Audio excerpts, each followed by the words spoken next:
Lejlet il-Kunsill Ewropew li se jiltaqa' fi Brussell, il-Kummissjoni Ewropea ppubblikat white paper dwar id-difiża Ewropea.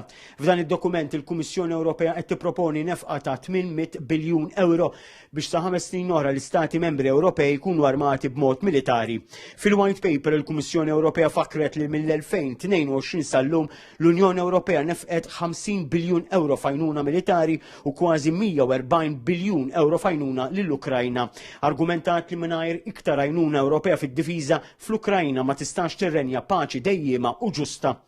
Fil-proposti tagħha l-Kummissjoni Ewropea qed tipproponi fost oħrajn li jintbagħtu 1.5 miljun set ta' artillerija lill-Ukrajna u bħala priorità iridu jintbagħtu missili, drones u sistemi tad-difiża tal-ajru. Tipproponi wkoll li l-Unjoni Ewropea ssaħħaħ it-taħriġ lis-soldati Ukreni u li tingħata għajnuna diretta lill-industrija tad-difiża Ukrena. Hawnhekk il-Kummissjoni Ewropea argumentat li għal snin twal l-investiment fid-difiża kien baxx anke meta r-Russja qed tonfoq 9% tal-prodott domestiku gross għat-tisħiħ tad-difiża tagħha. Għalhekk il-Kummissjoni Ewropea tipproponi li l-Unjoni Ewropea tinvesti aktar f'difiża tal-ajru u tal-missili, sistemi avvanzati ta' artillerija li kapaċi jisparaw mill-bogħod, flotta ta' drones u sistemi fuq l-art, fl-ajru taħt il-baħar u netwerk fl-Unjoni Ewropea li faċilita l-moviment tal-armi u truppi madwar il-blokk Ewropew. Il-White Paper tipproponi wkoll li jinħoloq suq wieħed tad-difiża Ewropea biex ikun hemm aċċess garantit għal prodotti tad-difiża.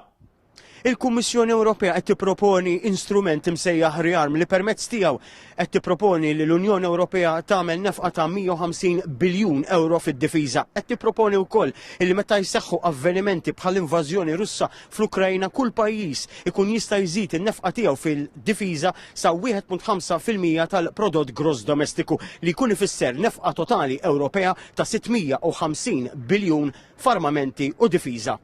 Il-Kummissjoni Ewropea qed tipproponi li s-self moti lill istati membri fil-mekkaniżmu rearm li huma liberi li jużaw jew le kif ukoll il-klawżola li tippermetti aktar infiq militari jiġu attivati mill-mexxejja Ewropej kemm jista' jkun malajr.